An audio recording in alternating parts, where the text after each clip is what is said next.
All right, we're live. No, we are not late again because my brand is not being late, even though I am with Tanner, who wanted to go late. Backstage, he told me we should be late for my brand. I said, That is no, not sir. true. That I is said, not true. no, sir, that's not how we roll here. But welcome, everybody. It's going to be a fun stream. We are going to listen in 10 minutes. 10 minutes, Anthony Noto goes live to talk about SoFi, the Bank of America Fireside Chat. We already got a whole bunch of comments. Yes, sub and like. If he does not drop some big news today, it's going to get real ugly. Yeah, I don't think it's going to move either way. It's down 2% right now. Tanner, what do you think? I'm excited, man. I wanted to talk about what you think that they're going to cover. So, in my opinion, I think it's a necessity to talk about, well, a couple things. Reiterate 2026 guidance. I know that they've done that, but I want to hear it again. I think that's good for the company. Loan platform business. I think that's super important. Talk about the new deals. If you can, bring up Blue Owl Capital again. Yeah. Talk about a top five financial institution in Galileo, if that's still going on. What do you want to hear? Yeah, he's definitely going to talk about the SoFi Plus membership because of the news today around SoFi Plus. I think he's going to reiterate a lot of the comments from the earnings call. So what I'm expecting is, first of all, this entire thing is going to be like 15 minutes. So I wouldn't even be expecting like a prolonged thing. And then secondly, I think 70% of it is going to be regurgitated stuff we've heard before. I do hope that they actually cover some new, or at least give some signal that they've heard a lot of the retail investor concerns. I was putting out a lot of content, and I even clipped SoFi Weekly with all of our questions and posted it on X as well. So like, I do hope that some of that stuff has made its way through and is addressed in whatever way that they can. Like, I understand that they can't really talk about all the things, but I mean, I'm hoping we get something new. Yeah, Cash Coach, absolutely. Initiatives in general, just product growth and product initiatives in general is something that I hope that he talks about. But I mean, we'll see. Like, it's not like we have a long time. I think the entire Fireside, usually they're about 20 minutes or so. So I'm seeing everyone in the chat talk about what they might see in terms of words that Noto says, almost like the like Kalshi betting. Will they say one-stop shop? Will they say spend, invest, save better? We should have made a bingo card. Yeah. People definitely say one-stop shop. Absolutely. He'll give it 99 to 1 odds. Yeah, he'll talk about crypto for sure. $20 says level 1 options won't be mentioned. I agree with this. I will not take this away. I will not take that money. That will not be said. However, I would like those types of products. I think a one-stop shop would include level 1 options, would include a tax product, would include Cash Coach. So those types of things would be really interesting. But I really think it's going to be focused on the things that are pushing the needle. Loan platform business. In 5 minutes. 5 minutes is when it starts. So grab a drink, go to the bathroom, do whatever you need to do. And 5 minutes is when we're going to throw it up live. Partnership with Palantir. Yeah, it's not going to happen. I don't think. I think they use Datadog. AWS, I don't know if they still do, but AWS a fintech over under. You think they're going to mention it? I think they're not. Based on Roy's comment, I'm going to say no, but they should. Mm-hmm. They should. It's still in effect. The market's just a little slow. But yeah. If you think that they're going to have a,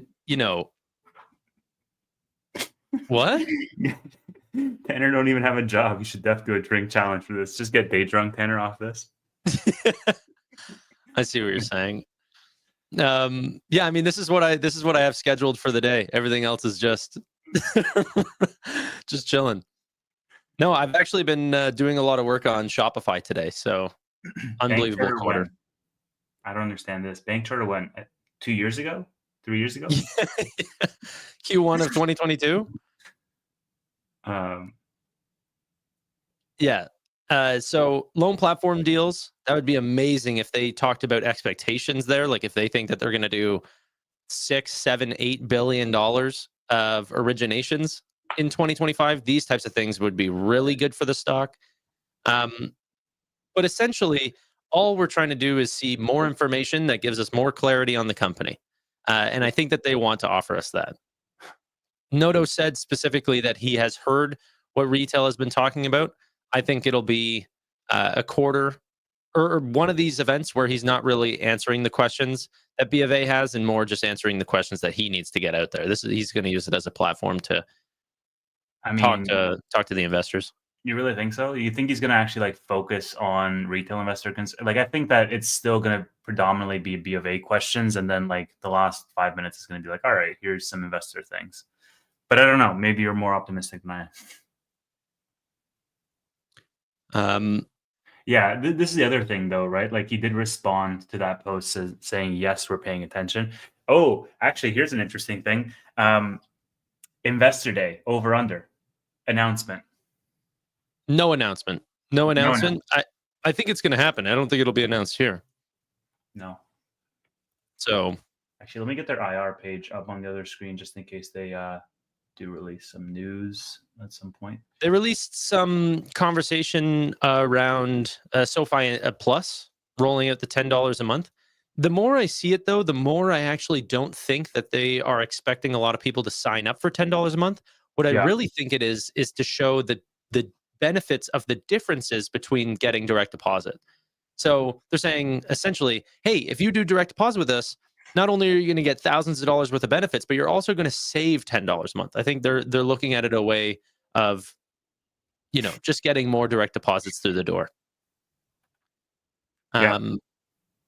But hopefully they get some people, and maybe they even talk about the attach rate for SoFi Plus. I think last time we heard about it, about 25% of SoFi Money people were SoFi Plus, which is a huge rate whenever you consider the attach rate for gold on Robinhood or something.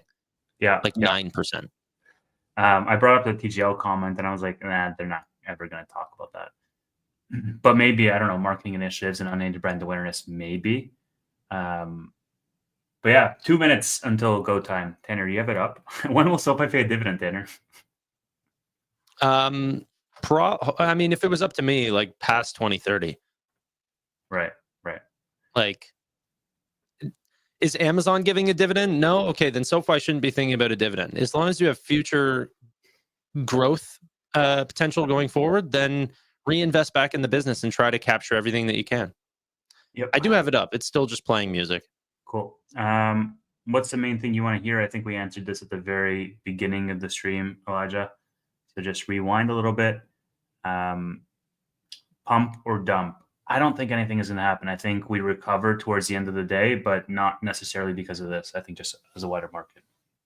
Yeah. I mean, he would have to say something crazy to change the sentiment on the stock. I think that this isn't an earnings call, right? It's just a fireside chat. I'm sure a low percentage of the audience is listening. I mean, like, it's kind of crazy when you think about it, right? Because other companies really have their own direct communication channel directly to the market or to retail. But SoFi sort of filters all their comms through like fireside chats, press releases, or earnings calls. Like, that's pretty much it.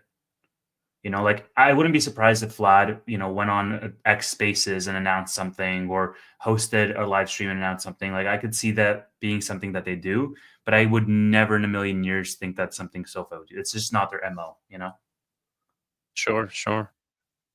Yeah. No, I mean, it is a different way of them doing it, but I'm glad that we have Anthony Noto talking. It's not, someone else. This is directly from the guy that doesn't need to ask for permission. Okay, we're getting started here. All right. Let's share it. Thank you 1,000 people for being here. Let's get started. And host Anthony Noto here today. He's CEO of SoFi, as you know. We have about 40 minutes. So what I'll do is I'll ask questions for the open it up after that if anyone has questions there. But first, thanks, Anthony. Thank you for joining. Thank you for having me. So I wanted to start big picture. you got to SoFi about 7 years ago. When you arrived, I think it was in 2018, SoFi had two products, less than 250 million in revenue, less than 1 million members. You're up to 2.5 billion plus of revenue now, on your way to, I think, 3.2 billion for 2025. 10 million members, on the way to 14 million members. So sitting in 2025, how do you think investors should think about, what do you think they should be focused on when they're thinking about investing in SoFi and the path from here? Well, first, thank you for having me, and thank you to Bank of America as well. I think it's really important to always start with, what type of company are we? What are the key pillars of what we're trying to build? And I would characterize SoFi as a mission-driven digital financial services company. Our mission is to help people achieve financial independence to realize their ambitions. And financial independence is really meant to be getting to the point that you have enough money to do what you want. There's an underserved cohort of people in the United States that have really struggled to get to that point. They've done well academically, they've done well professionally, they're making $100,000 or more, in some cases well more, and they struggle to have the size family they want to have, the home they want to have, live where they want, the career where they want, retire when they want. And this group has been underserved for a variety of different reasons. And we think it's a unique opportunity to partner with them, to be there for all the major decisions in their lives and all the days in between. And by doing so, teaching them and helping them spend less than they make and invest the rest. And that's the key to the formula. But in order to do that, we have to be a broad-based platform. We have to help them get their money right. And we try to do that by helping them borrow better, save better, spend better, invest and protect better. If we do all those things right, we can help them get there. One unique thing about us is not only do we offer all those different products, which gives us great optionality in how we allocate capital, but it's a digital business. Nothing we do happens without technology. We don't have buildings. We don't have people standing behind counters, taking checks, handing out cash. Mm-hmm. We don't have human beings taking applications. It's all driven by technology and machines. That gives us a lot of benefits. One, it allows us to operate at much lower costs. Two, we can scale dramatically without adding a ton of incremental cost, and the business can be very profitable. Three, we have more data about everyone because it's on one common platform. We can personalize the offerings more, and we can do things in real time. So each one of our products across those 5 areas, we try to differentiate on 5 variables. We want to be the fastest place to apply for a loan, the fastest place to get approved for a loan, the fastest place to deposit cash, the fastest place to buy a stock, the fastest place to pay a bill or pay a friend, whether that's via Zelle or P2P payments. Fast, fast, fast is a continuing iterating process we go through. Selection. We could have infinite permutation on selection across price points, across features, across years and capabilities. And we can do that because of digital. And we can use data to help drive that and do it on a personal level. We also want to have great content and great convenience. And then 5th, we want to wrap it all together. So when you use one of our products with our other products, they're better when they're used together. And so we have the optionality of allocating resources against new products and services that fall into borrow, save, spend, invest, and protect. We also have the ability to invest in our infrastructure and our tech platform to serve SoFi, as well as other participants in the marketplace. And of course, we can launch new products. And I think more than anything else over the last 7 years, we've proven that we're great allocators of capital and resources. We're great at managing risk, and we're really great at driving durable growth and great returns. Over the last 7 years, we've had a compounding growth rate in our members and our products of over 50%. From a revenue standpoint, we've grown revenue every year by more than 25% over the last 7 years, which is quite an accomplishment when you think about all the disruption that's happened throughout time. So I think we're a very unique platform. Ultimately, our mission and the products we've built put us in a position that if we allocate capital the right way, we manage risk the right way, we'll drive durable growth, strong returns, and we'll do it through continued innovation and branding. So I want to get into some of the longer term growth, but before that, maybe one thing you mentioned was focusing on this customer segment that's a little underserved. Maybe talk a little bit about that a little bit more. Like, who are you thinking when you're thinking of new products, when you're thinking of looking at like the features to add on different products? What is this core customer cohort that you're thinking of? Like, build that ideal or core SoFi customer profile for us. Yeah, we are trying to help serve prime credit types of people that have $100,000 income or more. And we want to do it across those areas: borrow, save, spend, invest, and protect. We're not so wed to industry constructs that we have to launch a checking or savings account. We launched SoFi Money Account. It's very different. It has some of the characteristics of checking or savings, but it's more than that. We do 2-day early paycheck. We provide rewards.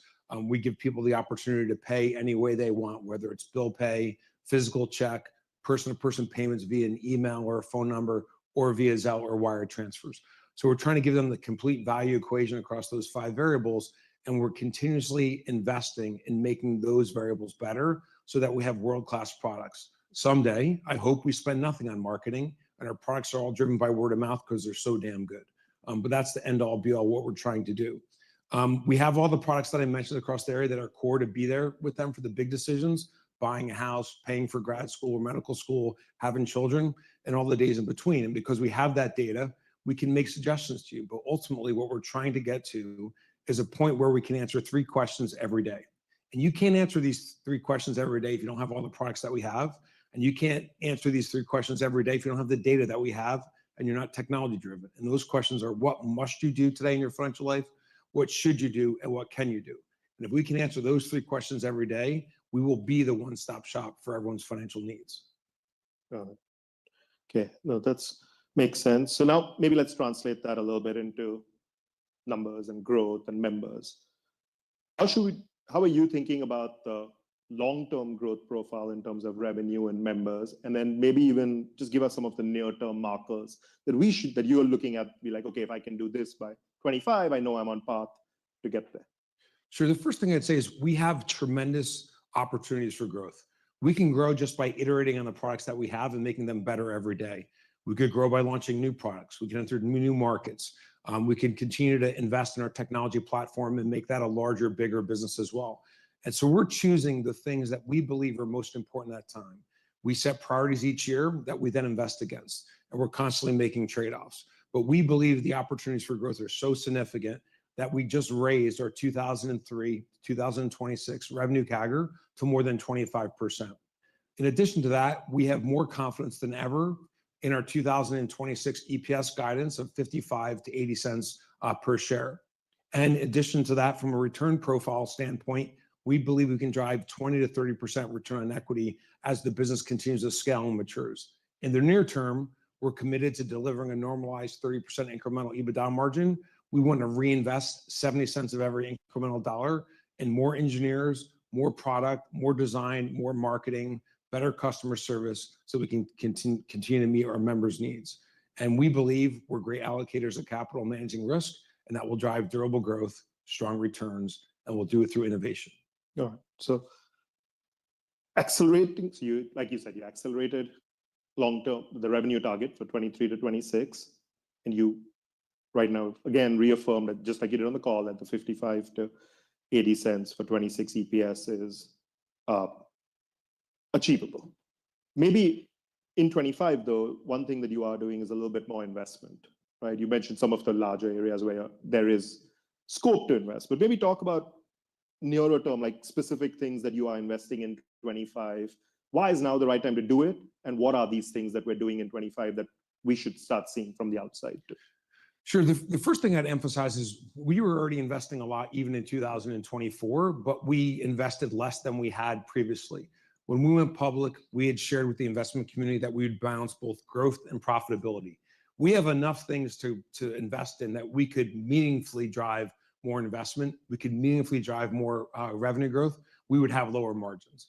But we thought, as becoming a public company, we should articulate where our long-term margins are, which we believe our EBITDA margins long-term are 30%, and our GAAP net income margins long-term are 20%. And as I mentioned, ROE of 20 to 30%.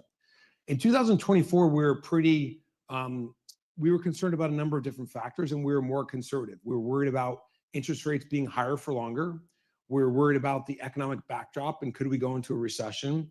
We were worried about a valuation dislocation on certain assets like commercial real estate. So we set a much more conservative revenue growth for that year. And in doing so, we wanted to deliver a similar level of profit and to be GAAP profitable for the full year, maintain really strong capital ratios. That resulted in us setting an incremental margin that was actually higher than our normalized margin that we want of 30%. And in fact, it turned out to be 44% incremental margin.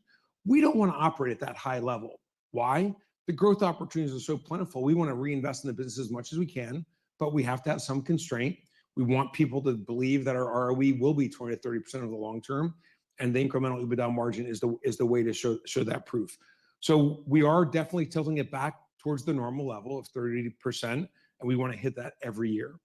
Where are we putting the money? First and foremost, it cannot be overstated how much we're investing in our current products. We want to make our SoFi Money product better every day. We want to make our SoFi Invest product better every day. We want to make home loans better every day. And so we're investing in those 5 areas: faster, better selection, better content, better convenience, and better together. And that's been a consistent level of investment that will continue. Incrementally, in 2025, we've just announced today the launch of SoFi Plus. Super excited about SoFi Plus. It's a subscription product for $9.99, gives you more than $1,000 of value a year. If you have $3,100 in your savings account, it more than pays for it, giving you a higher interest rate at $9.99, plus all the other value that we provide in boosted rewards on credit card, the ability to get other products and services at a much better value. The second thing is we're going to continue to invest significantly in improving the Invest product. We want the selection with Invest to continue to increase. We want the ease of use to continue to increase. And we want to help make our members investing seamless across products and services. We'll also increase the awareness of the Invest product.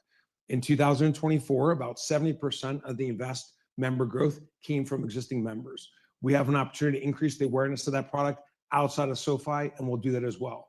Our cost of growth has not gone up, but our opportunities to invest more in growth have, and we'll continue to put money in those areas. We'll also invest more in SMB lead generation, as well as our Protect business. In addition to that, we're investing meaningfully in the Galileo technology platform to serve a broader set of SoFi's needs across our SoFi Money products and other areas. And so those are the major areas of investment. I just want to emphasize again, we could have much higher incremental margins than 30%, but we would starve the growth of the company in 2027 and 2028. And we're committed to driving 25% EPS growth or higher beyond 2026. That makes sense, especially with the growth opportunity in front of you. Talking about the growth opportunity, last year, you started talking about the business in a slightly new way. Specifically, what I'm talking about there is with financial services and tech revenue growing, you started talking about them, growing combined.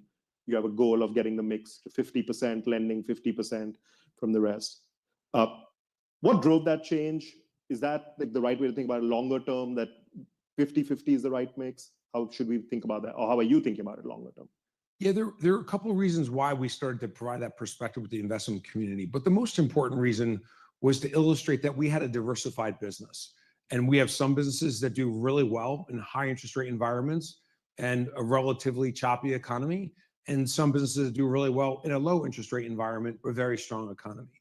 We've been faced with a number of challenges over the last 7 years that we've been able to overcome because of our diverse business. We've overcome COVID, 500 basis point increase in interest rates, student loan moratorium, student loan forgiveness, other banks going out of business, and a number of other challenges. And we've been able to do that because we have a diverse set of businesses to serve our members, and we're great at allocating capital and managing risk. The reason why we wanted to talk about the business in that way is that different revenue streams get different valuation multiples, and that's because they have different returns.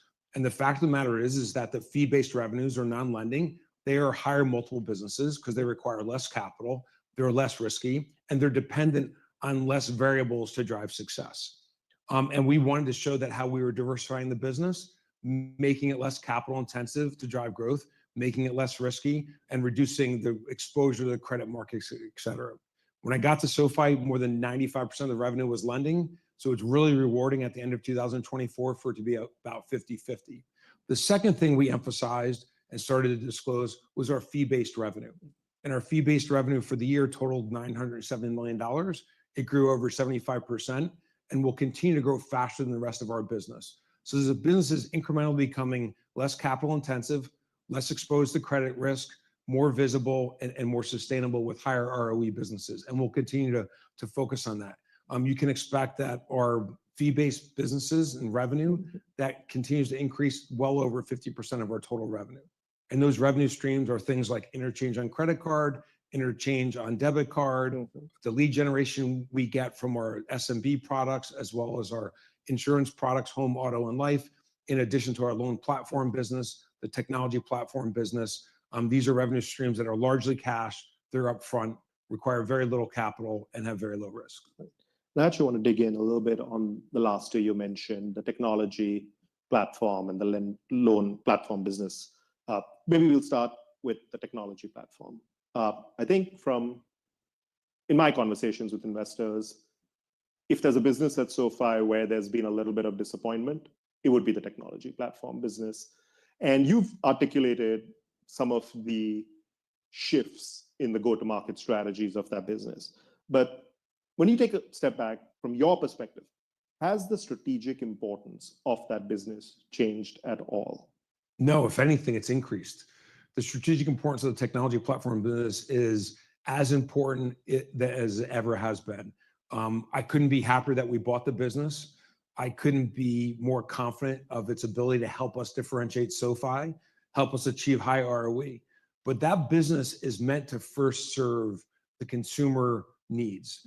And we learned from our lending business that if we own the technology end to end, we can differentiate much greater at a lower cost. We could personalize, we could test, and we control our own destiny. Our speed to market's faster, our incremental costs are lower, the incremental benefit from data is higher, and we wanted to replicate that ownership end to end in our other businesses.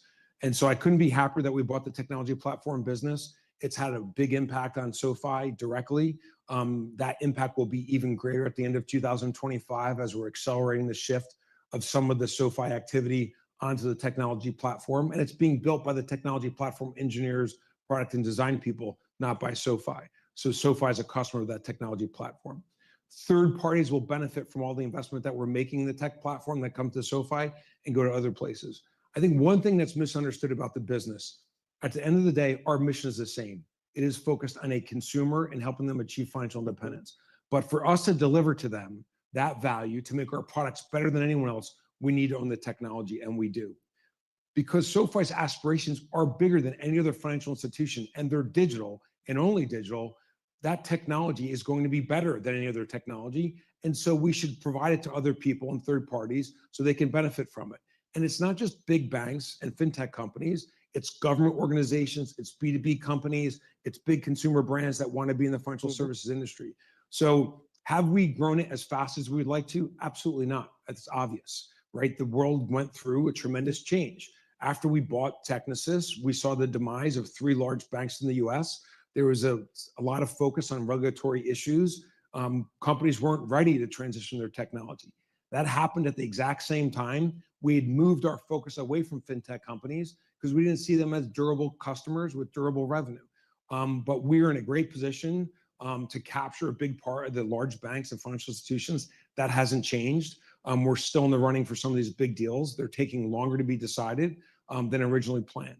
In the meantime, we've won some other important deals that will contribute to growth in 2026 and beyond. But the strategic importance could not be greater and the benefits could not be greater. And I think it's a huge differentiator for us. I think the thing that I hear that is somewhat confusing to me is people think the tech platform's success or failure will determine whether SoFi is a fintech company or a bank. Let's be perfectly clear.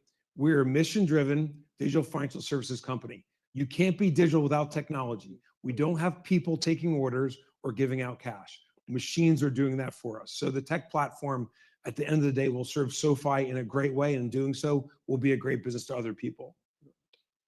In being a great business to other people, one of the questions that we get, and I have too, is a little bit of some of your competitors are Durbin exempt. You are now larger and now no longer Durbin.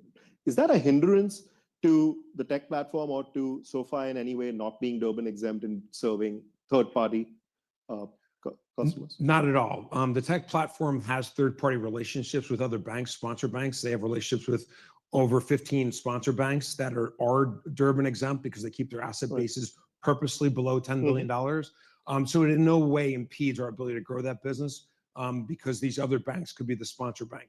When it comes to enterprise or commercial banking, SoFi Bank is also a sponsor bank. We've launched 2 partners via Galileo in the tech platform business. And oh, by the way, That's something not a lot of people appreciate. We are as I mentioned, a mission-driven digital financial services company. We have a bank, but we're not a bank. That bank serves us well in allowing us to use low-cost deposits to fund loans. That's its purpose.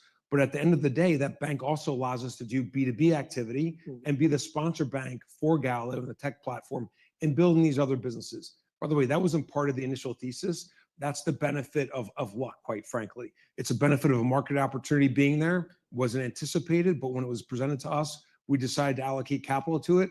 More sustainable revenue stream, more durable, outside of Durbin exemption, allows us to make money from the composite of the tech platform business and our bank in a unique way that's completely incremental. Okay, no, that's helpful. And it's interesting. It'll be interesting to see how that business grows. I mean, you did sign recently announced, 3 big new customers, and I think you said 2026 is when we should expect the revenues to flow in for some of that's those. correct. I mean, we'll work as hard as we can to.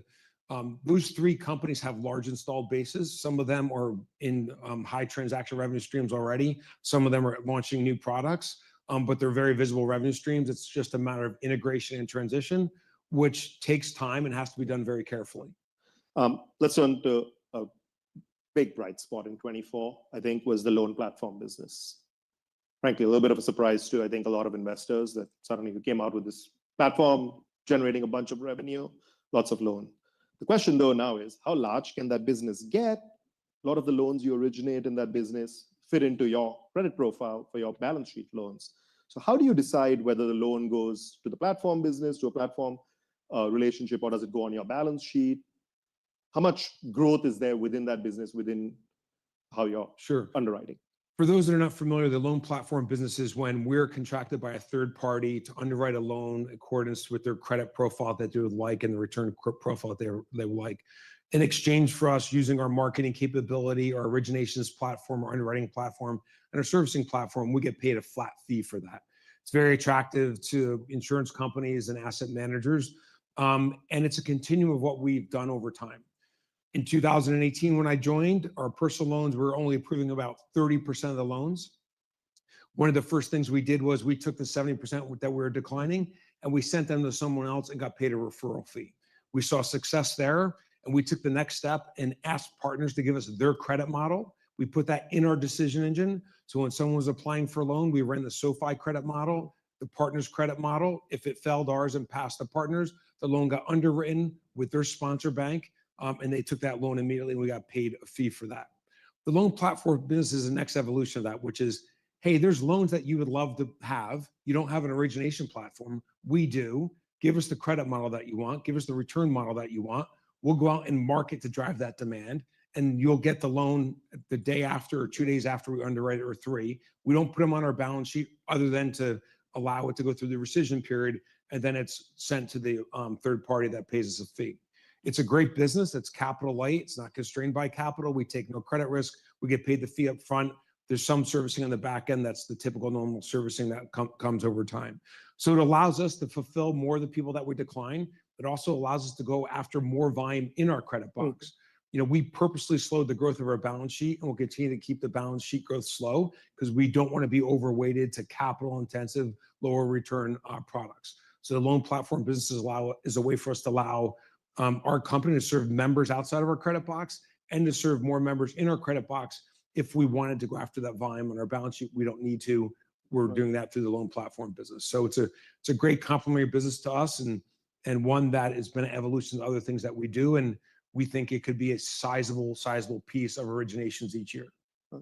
On that, actually, one thing I did want to dig in a little bit was the nuance between the forward flow and the loan platform business. And maybe talk about that a little bit more, why like the loan platform business is a little bit better than just a typical forward flow agreement. Yeah, I would say the issues with forward flow agreements is they're really not enforceable in terms of the volume, but also in terms of the pricing. If benchmark rates have a huge dislocation or some other variables out of whack, you're in a constant negotiation. And they're also a point in time. So you could aggregate in your balance sheet $1 billion of loans. They're on the balance sheet for 2 months. It's time to do the forward flow agreement. You then start to hear about repricing. You then start to hear about other variables. And it's like, yeah, we have a deal, but the real negotiation doesn't start until you need to move the loans off the balance sheet. And then, that takes a while and it's very uncertain. The loan platform business is very different. It's a contractual obligation that we're underwriting on their behalf. We would not otherwise underwrite those loans, and they're transferred on a daily or weekly basis, not after months of being on our balance sheet. And it's just a straight fee under the conditions that we deliver what we said that they wanted. So very different. We start the beginning of each quarter knowing how much originations we're going to do and what revenue we're going to do. And if there's going to be an issue, we find out immediately, not halfway through the quarter. Right. Now, you are obviously, like you said, with the loan platform business, you're relying on your partners underwriting. They're the ones choosing the underwriting for it. So how far outside that prime, super prime type credit box are you willing to go within that loan platform business? Or at some point, is it just better, I'm going to turn it over to my second look lender? Just for clarity, SoFi's balance sheet will only be used for our credit box. We're not changing that credit box. The loan platform business, it's 100% dependent on what they want. So if they want 650 to 800, we can underwrite 650 to 800. If they want 600 to 800, we could do that as well. It really comes down to what they want, because we have no intention of putting that on our balance sheet. We're only originating on their behalf. So it's really up to them to decide. Got it. And then what about like your second look partners then? So if you're originating, if you start widening that credit box on the loan platform business, does that mean that the second look revenue stream starts getting smaller? No, because there's more loans in that second look credit box than we have buyers for it, which is one of the reasons why we developed the loan platform business. As you can imagine, the great thing about being digital is there's an infinite permutation of types of deals you can do. So in the process of looking for other second look partners, we started to find partners that we could do this loan platform business with instead of doing second look partners. So there's a huge market. And I think one of the biggest misperceptions is that when people calculate our market share in personal loans, in the numerator, they put our originations. In the denominator, they put prime, US, personal loan market. That's not the market. The market is credit cards, prime credit cards, which is over $1 trillion. And the reason why it's credit cards is two reasons. One, we have people, 80 to 90% of our PLs are already currently consolidating credit card debt. But the personal loans that we're extending to them are interest in an amortization of the principal. Think about the credit card business. The best credit card customers, not SoFi's, industry-wide, are revolving customers. And most revolving customers are drawing down, let's say, $5,000 on a $10,000 credit card line. That $5,000 isn't being paid down. They're paying the minimum monthly payment. It's almost like subscription debt, where they're paying the minimum payment, and they have no intention of paying down the $5,000. But they pay the minimum payment because they may need the other $5,000 that's not drawn. And it goes on for year after year. There's a large portion of those people that are not taking a personal loan out with us at a lower interest rate, even though they're paying 25 or 30%. They could probably get a loan with us at around 13%. They're not taking out that loan because we amortize down the principal, and that may result in a payment that's equal to what they're already paying on just interest only. There's a world in which we could offer personal loan that's interest only for 5 or 10 years, but at an interest rate that's half of what they're currently paying, which means their payment would be half. Now, the benefit to them is they have an outlay of half of what they used to have. Second, the savings they have, they could actually pay down the principal because we have no prepayment penalty. They could invest that money at a good return. They could use it for other needs. And additionally, if rates go down, they can also refinance. Again, we don't charge origination fees unless you choose them, and we have no prepayment penalties. And so we believe the denominator is credit card debt, and we will continue to evolve our personal loan product to disrupt the credit card industry and allow members to get their money right. Because the best customer in the credit card industry is being led down a path that's not going to allow them to get their money right. They are doing subscription debt, and the second that credit card line gets cut down to where their principal is, I guarantee you they default on that loan, which means it will never happen and the debt will perpetuate itself. So we're going to help people get their money right by giving them a much lower interest rate, keep their payment meaningfully lower than before and interest only until they can pay the principal amount. Right. Now this, just so we're clear, that product is not yet in market, or it's already the interest only? The product is not in market, but that product will come to market. Okay. Yeah. So I guess the one question on that product then becomes, what happens with the principal amount goes to your balance sheet, as interest only, 7-year loan, 10-year loan, whatever, and you're going to have a big bullet payment at the end. Realistically, is that then like the default is just being delayed then, or is it you expect they just refi then? No, I'd say if you did that with a credit card, then the default is being pushed off in perpetuity forever. In our case, because we're cutting their payment in half because the interest rate's so lower, we could structure in a way that it's interest only for a period of time. Then it amortizes down.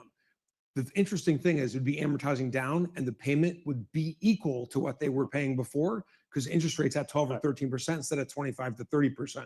So, but as I mentioned, if you give somebody a lower monthly payment of half of what it used to be, and they can choose to pay down the principal payment, they will likely choose to pay down the principal payment when they can and when they have the extra money. But similarly, they have more of a cushion as it relates to their overall budget. Again, our whole goal is to help people spend less than they make so they can invest the rest. And this is one way to do it.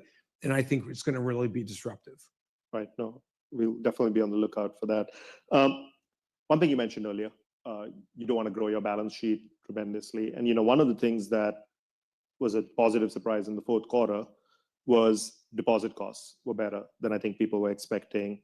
I guess, what is your philosophy around deposit rates? Do you want to be at the top of the comparison tables, league tables, or is it just much more driven by needs and what you need for your balance sheet? There were a lot of people that said we couldn't grow deposits the way we have. And at $26 billion of deposits and the number of direct deposit customers we have, I couldn't be prouder of the product that we've built. But the product's not just dependent on the yield. The product's dependent on the whole value equation. So our SoFi Money product, we want it to be the best across the 5 elements that I mentioned: fast, selection, content, convenience, and better together. So we do give a high interest rate. We want the interest rate to be in the top quartile. But we also want to provide complete functionality. Pay anybody, anywhere, anytime, through any method, which is why we have wire transfers, why we have Zelle, why we have person-to-person payments, why we have auto bill pay, why we have a debit card while we're in digital wallets. But in addition to that, we want to make sure that we reward people for making their financial lives better. So when people do direct deposit with us, we give them reward points. When they pay through these various means, we give them reward points. And so we're constantly iterating on all those variables to make sure their money movement as fast as it could be, to make sure they have the most information, the best interest, no fees, 2-day early paycheck, et cetera. We've achieved what we wanted to in terms of deposit growth to be able to fund at 85 to 90% of our loans. And so deposits are going to grow less fast because we need less of them and still keeping a low cost of capital. So we'll probably benefit from improving cost of funds in a declining rate market because we don't have to be as aggressive on rate, but it's still very competitive. We have lowered rate. We've still seen great trends in account opening. We've still seen great direct deposit trends, and we've seen the type of deposits and the stickiness of them. And one thing that's not really understood is 90% of our deposits are direct deposit customers from direct deposit customers, and 97% of our deposits are insured under our incremental FDIC insurance that we provide. Right. And I think that's 3 million now is the incremental Yes. FDIC, right? Yeah. I see there's only 6 minutes left. I do have a few more questions, but I do want to open it up in case anyone in the audience has a question. Anyone? Not seeing anyone, so I can keep going with my list. So financial services. You've grown average revenue per product pretty nicely in that segment. How high can that go? Is there a target you're working towards? Yeah, we think we can grow our members and products in the 25 to 30% range for the foreseeable future.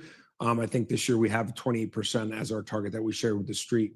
Revenue per product will continue to go up. So think about the growth drivers of the company, the durable growth that we're trying to drive. Think of it as member growth and product growth, 25 to 30% over the foreseeable future. Then growth on top of that from revenue per product going up. In addition to that, we're going to continue to grow the number of accounts that we have at Galileo, and revenue per account there has been declining, and we expect that to stabilize here in 2026. The reason why there's so much upside in revenue per product within financial services, the loan platform business goes into that business. We've under monetized the invest business. Our return on assets is much lower than industry averages. We're adding some products that do have revenues with them and additional fees. We continue to grow the SMB business quite nicely. It's very profitable. I'd love to invest even more money there. Protect also. And so those are all fee-based businesses. In addition to that, we have new products and services that we'll continue to introduce. The one I'm very excited about is SoFi Plus. Yep. At $9.99, you get all these great benefits. That's also going to contribute to revenue per product. Talk a little bit more about SoFi Plus. Just what is the thought behind that product?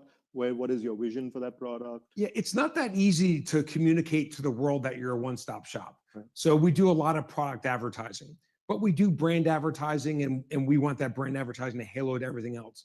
So as I thought about what's unique about SoFi, and I thought about our one-stop shop, I was also, in this mode of trying to figure out how do you market it in a very telegraphic way. When you say SoFi Plus, it begs the question, plus what? Well, plus is borrowing products, saving products, spending products, investing products, and protecting products. And so it's a telegraphic way to say we are a one-stop shop.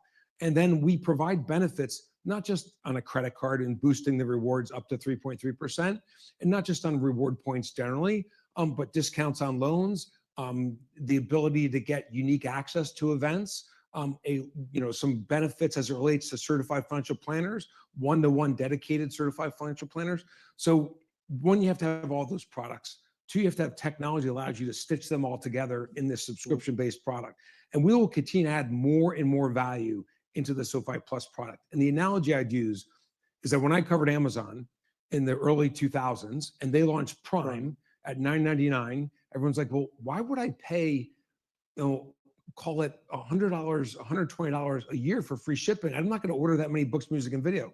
Well, no, you can ship electronic. Oh, they have electronics. You could ship apparel. They have apparel. You could ship, they have furniture. So people started to realize the reason why they're offering free shipping is they actually have stuff that you could order every day. And if you don't have a shipping cost, there's no inhibition against it. At the end of the day, SoFi, Amazon, we provide better selection, better information, lower prices, and greater convenience. And so SoFi Plus is a way to say, we have all these products across all this selection, and we'll put more and more in there. Amazon added music into Prime, they added video into Prime, and you'll see us continue to add great value into SoFi Plus, and to really separate us from the competition. And the most important thing is that the more products and services you use with us, the more information we have on you and everyone else that looks like you, and we can make suggestions every day. Your credit card's 90% utilized. Would you like to refinance with a personal loan? Your mortgage is at 9% interest rate. You could refinance at 7%. You have $10,000 sitting in this checking account at this other bank that could get 3.8% interest at SoFi, and on and on and on. Got it. We only have a couple of minutes. I did want to hit on one last topic, was just the stock. It's trading at an interesting level right now. One question we do get sometimes from investors is, hey, SoFi might need to raise capital.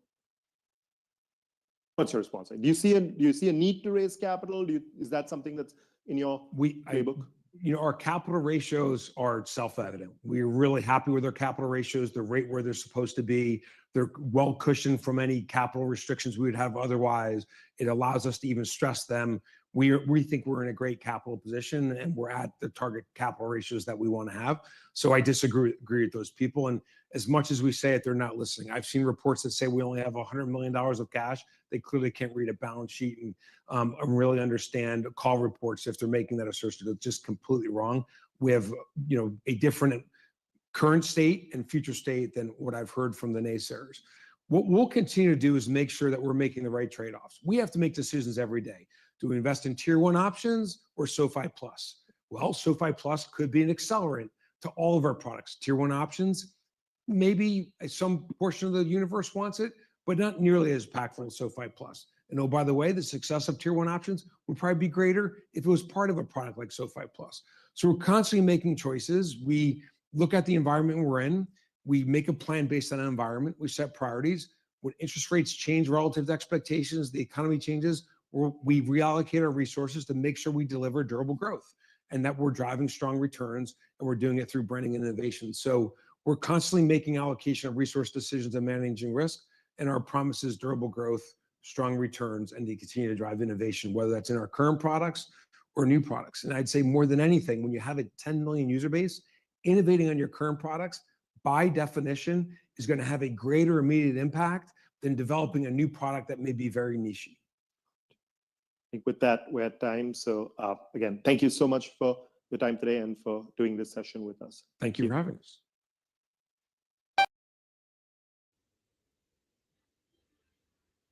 You're on mute. What did you think? Yeah. I think he tackled a lot of the questions that we have.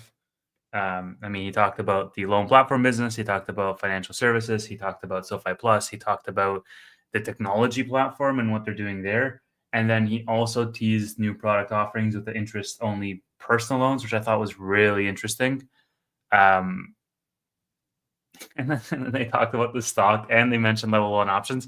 If we had made a bingo card, that would be pretty full right now, is what I'm trying to say. I never would have thought in a million years he would have talked about level one options. I'm really happy he brought up the need that they don't, or they disagree that they'll need to raise capital and that those analysts should learn how to read a balance sheet. Whoo! Hilarious. He's getting his carp on. Like, I mean, he's bitch slapping analysts over here. And then bitch slapped us a little bit. The market really doesn't care about level one options. It's a small subset of individuals.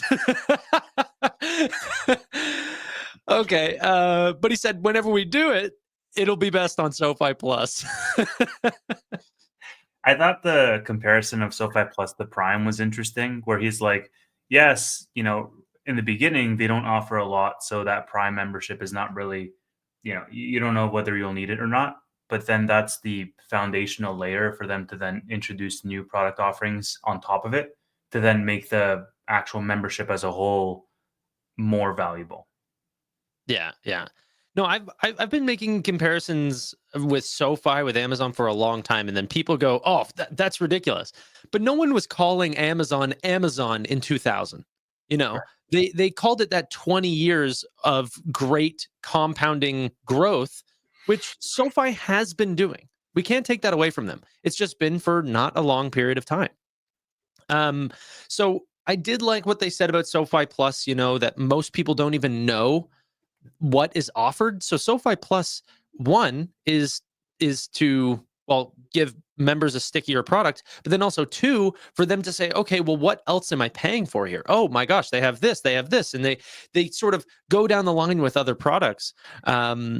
So that I thought was a good way of looking at it.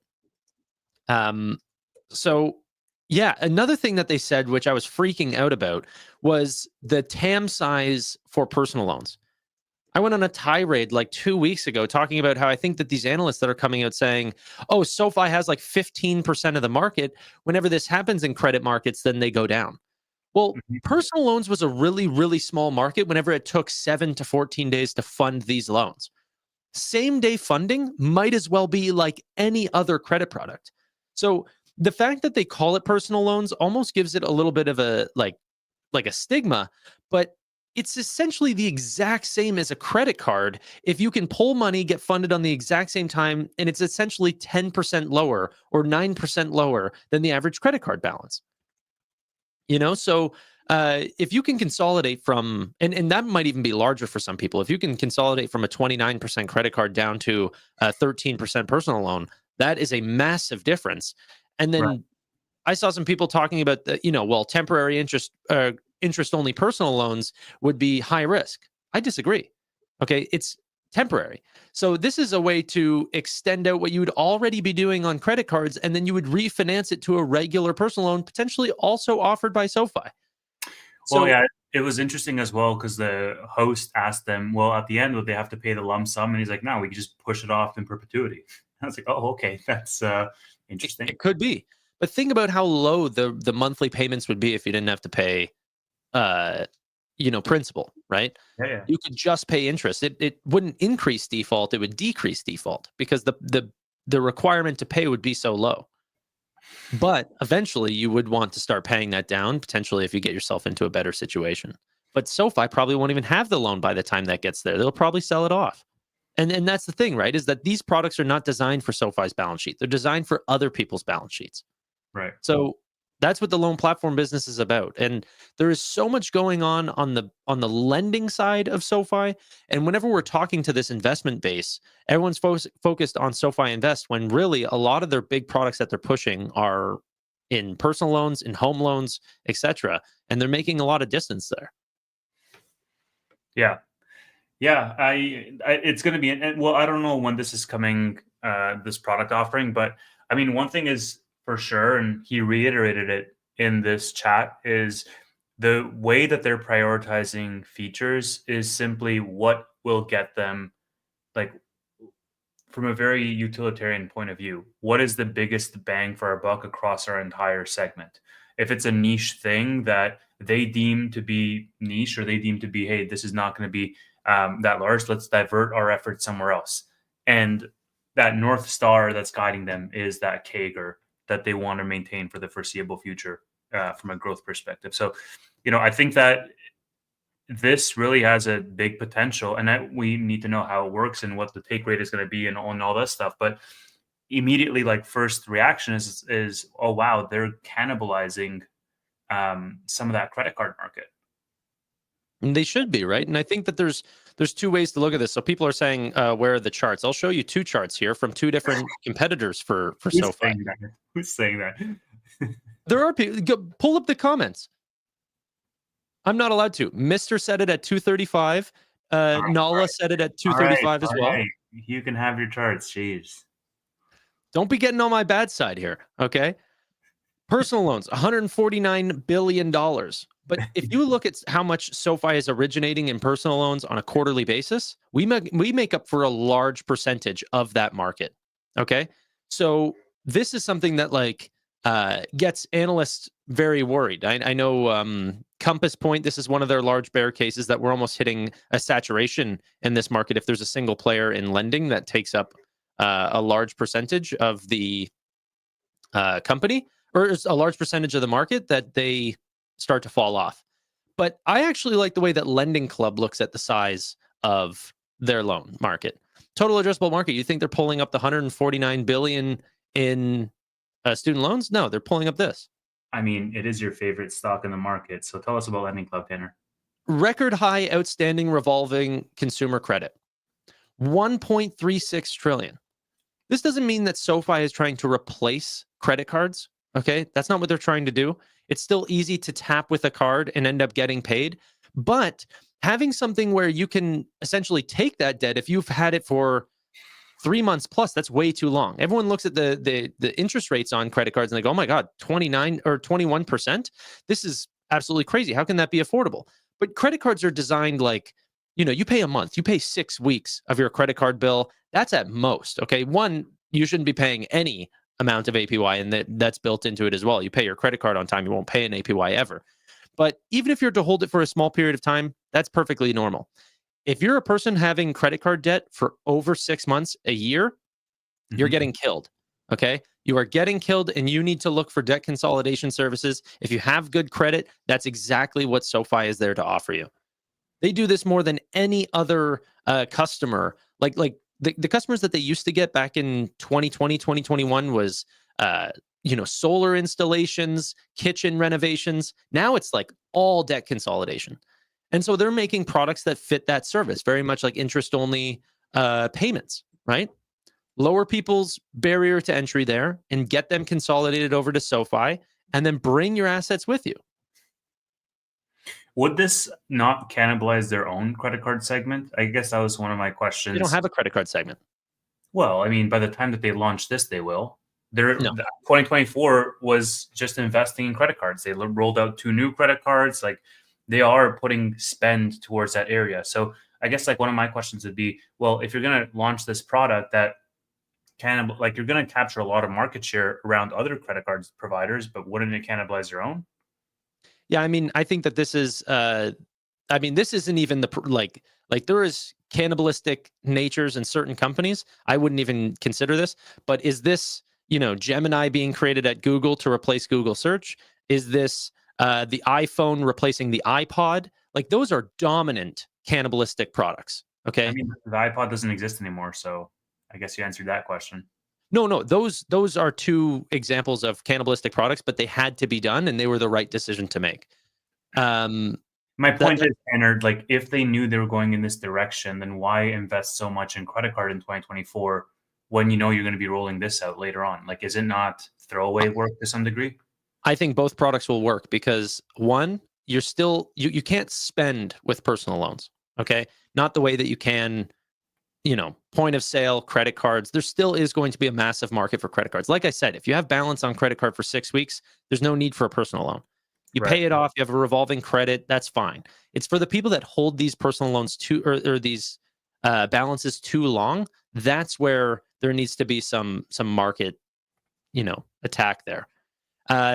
I don't think that this will be cannibalistic. SoFi doesn't even have a credit card business. I mean, honestly, it's nearly non-existent. That's one thing, but I think, with Andrew here as well, like, I think they're going to be cannibalizing first and foremost the people who are only paying off the payments, who generally will have lower credit scores. And then the credit card for SoFi is like, they'll have higher FICOs in general. So it might not even be too big of an overlap because SoFi targets these high FICO folks. Yeah, people got worried about Robinhood whenever they rolled out index options that would cannibalize their market because a lot of people are just writing, options on indexed ETFs. And so you can just write options there. You don't need to go directly to index options. So people got worried about that. Vlad said, hey, it's non-existent. I mean, if it's going to happen, it's barely material. And I think that that's sort of what this is going to be as well. That's a little too nitpicky. Yeah, go ahead. I thought it was really weird. Did you see B of A? Maybe this is super conspiratorial. B of A right at the beginning said, you're at 10 million members on your way to 14 million. Why did he choose that number? Wait, what do you mean? Well, that's not SoFi's projections. No, I mean, he said 14 million. Yeah, he said on your way to 14 million members. But SoFi's projections are 2.8 million, which means at most you can round up to 13 million. But he said 14 million. Now, this is super conspiratorial. Maybe I'm grasping at straws here, but I don't know if analysts get a different room to talk to CFOs, CEOs, and ask them their own questions. Okay. I wonder if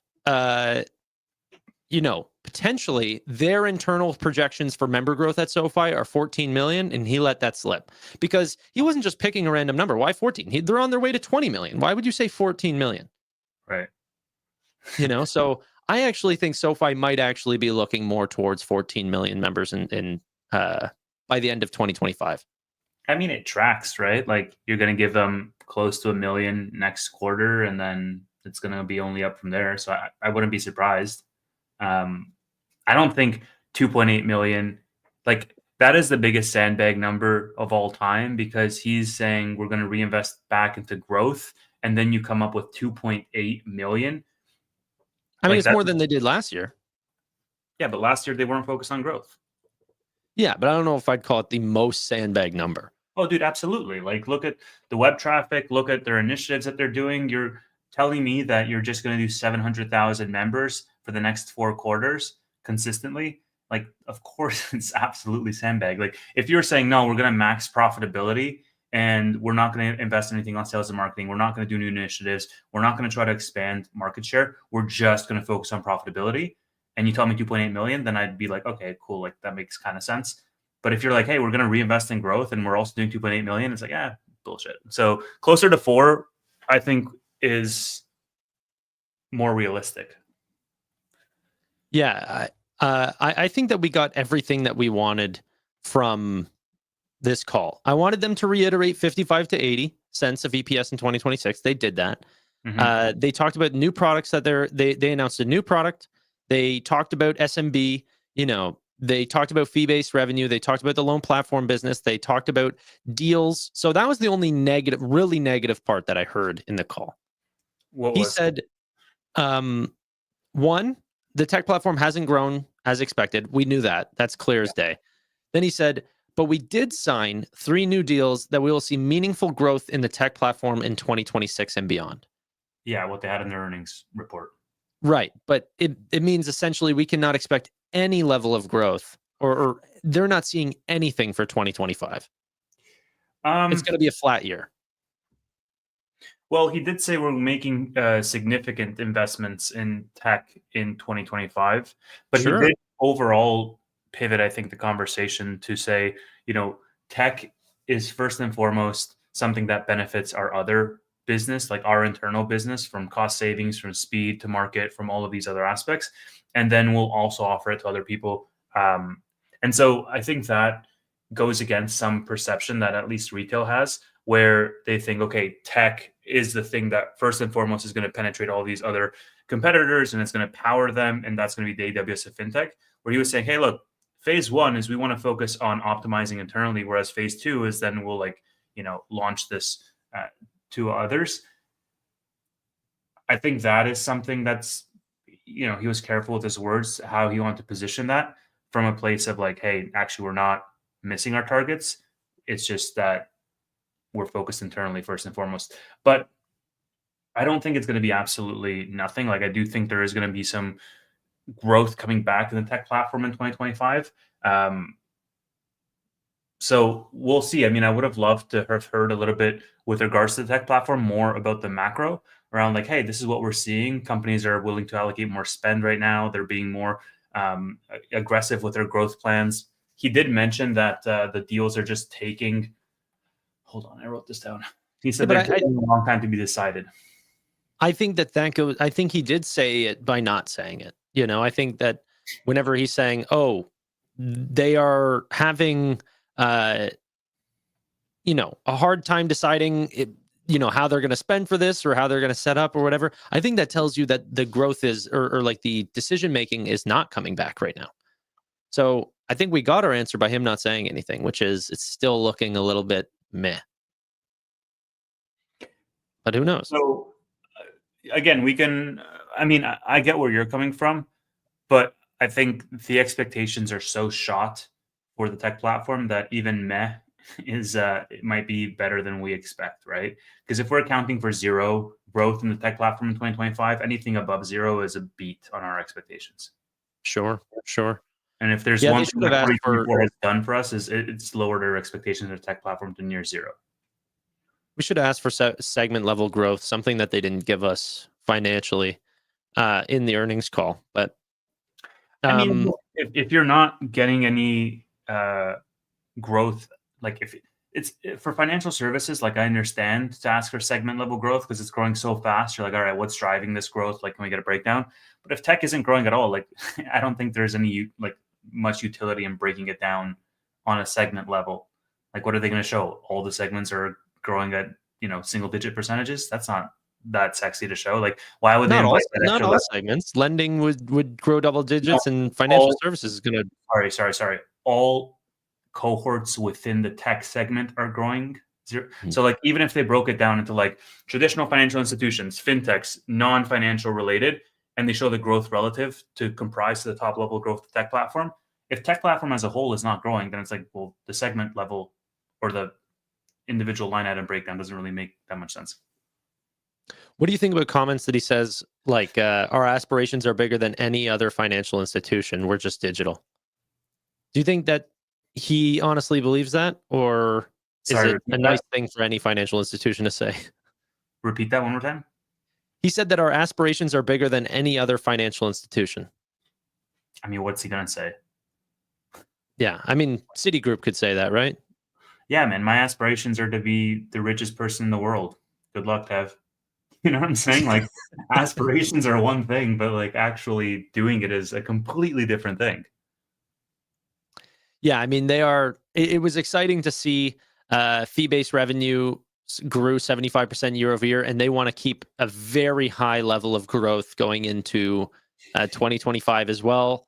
And things like referral revenue streams there are easy with little risk, and that's probably where we're going to see the bulk of like SMB growing and everything like this. So, yeah, I think the loan platform business and the fee-based revenue in general is very interesting.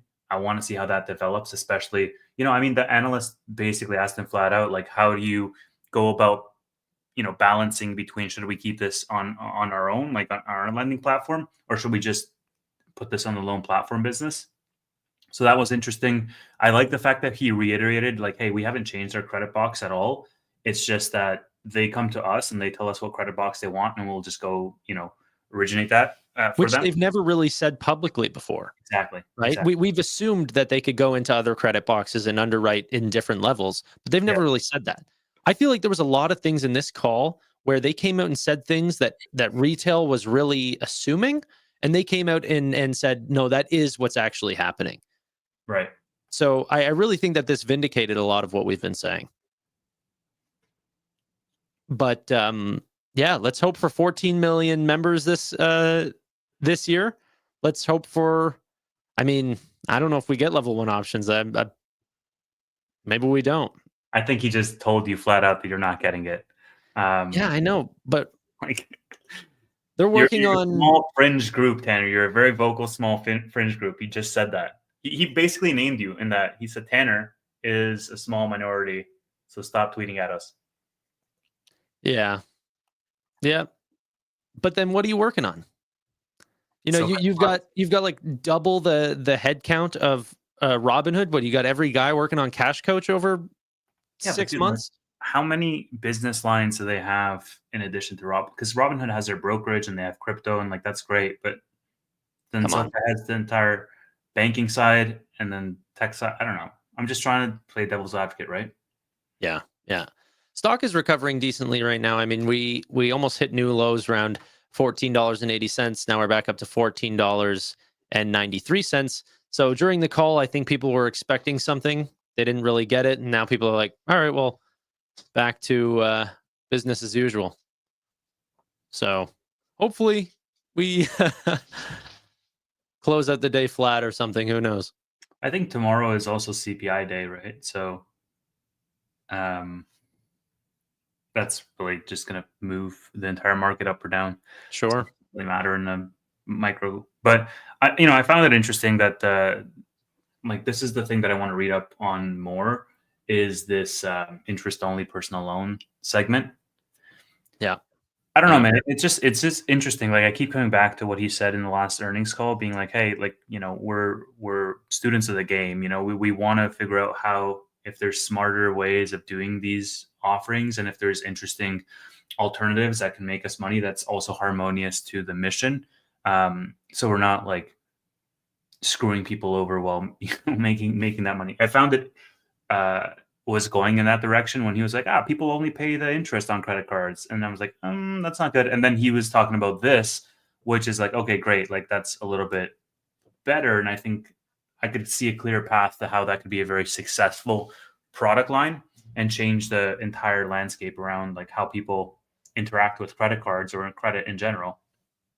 So, and it was the same feeling around when the LPB was introduced, because I was like, oh, wow, that's super smart that you just get a fee and you originate more. And like, it was just it clicked on so many different vectors. Yeah. Overall, what do you give the call? Out of 10? Sure. Why'd you pull that down? Oh, sorry. We're watching Stock Pump. All right, sure. I would say it was definitely like an 8.5, because like he did answer a lot of stuff. He sounded excited. He called people out. Of course, we didn't have anything like super sexy in terms of we're launching this new product or whatever. But yeah, I would say 8.5 maybe. And yes, we can do a poll. So I'll put up a poll. A little poll. Well, we're getting all different types of ratings here. I'm seeing 8.5, 6. Someone gave it a B, so throw that into the mix. I don't know what we're back. Yeah, someone gave it a 5-star. Someone gave it 3 thumbs ups. So we have to convert that on our end, but we'll get you an answer soon, guys. Yeah, I think somewhere along the lines of 8.5, 9. Yeah, there's only 4 options on YouTube, so I just broke it down from 1 to 5. 2 Tanners out of 5. So hold on, let me throw them. So 9, 8.24. Very. You should be an analyst, Richard. Same shit, different day of 5. I think. I guess out of 10. 5 stars. 2 Tanners out of 5. 9 to 9.5. 8, 7.5, 9, 8, 12, 12. 8.5, Love a good 12. 8, 7.5 to 8, 9, a 10, like the stock in a few weeks. Do you guys not have jobs? No. No, I'm just chilling. Yeah, actually, now that you bring it up, I think I might throw an ad in the mix to feel like I'm working. Are we going after? Let's wrap this shit up. Um, Wrap do it. you want to wrap this shit up? It's we still have 1,600 people here. Subscribe to Tanner and Tevis on YouTube. I Subscribe. don't know. We went through the call. I'll see you later. You want to join me for Upstart earnings or SMCI? What do you want to do? You are so freaking nerd. Why would you do Upstart earnings over something else? I think that it has more of an impact on the companies that I own. SMCI, it's like, okay, I'm listening to numbers, but are they even legit? Like, can we even trust what they're saying? So I think that Upstart, like, I'm interested in what they have to say. Can you read this comment for me, please? I can't read it. 9 for Tevis, 5 for Tanner, 8.5 for Noto. Yeah. What do you think he means by that? Our performances. Yeah, that's because you talk about freaking Lending Club and Upstart and Robinhood and all these other stocks. Like, hey, we're here for SoFi today. All right, save it for your own shitty show. Okay. Well, I thought you did great, Tevis. 3 David Cabrinis. Paul says do a Shopify video. You want to join me for that? When's Shopify earnings? This morning. Oh, I need to. Already happened. It was amazing. Yeah, did they beat? Did it go well? Yeah. Went well. People got a little bit worried. It was down like 8% at one point because this usually they're down like double digits each Q4 based on Q1 guidance, and Q1 guidance was still kind of soft. But yeah. Cool, man. That's very cool. What was I going to ask? Oh, is there going to be a transcript for this? I mean, I'm going to summarize this later, but I don't know if they do transcripts for Fireside. There will be. There will be. If you can't get it, I'll get it for you on Seeking Alpha. Okay. Thank you. Oh yeah, Jay Powell was also speaking. Tomorrow is CPI day. Very exciting stuff. Let me see here. What are you doing right now? What? Wrap it up. Oh yeah. Sorry. Thank you everybody for watching. We will see you in the next one, and catch us this Friday for SoFi Weekly. And then I'm also going to be probably summarizing this by the end of the day. Also watch Tanner's show at 8:30, I think it is. Yeah. All right. Thanks again. Bye. Bye, guys.